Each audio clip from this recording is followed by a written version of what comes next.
العهد الجديد، ملايكة ظهرت لرعاة الغنم.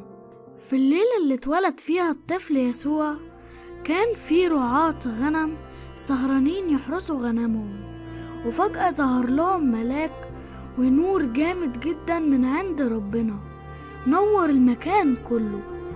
الملاك قال لهم: ما تخافوش، أنا عندي أخبار حلوة جدا لكل الناس.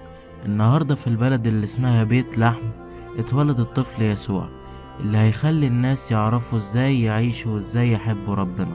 وحالا ملايكة تانية كتير ظهرت ورنموا ترنيمة جميلة قالوا فيها: المجد لله في الأعالي وعلى الأرض السلام وبالناس المسر. وبسرعة راح الرعاة على البلد اللي اسمها بيت لحم، وهناك شافوا الطفل يسوع وحكوا لمريم ويوسف عن اللي قالوه الملايكة.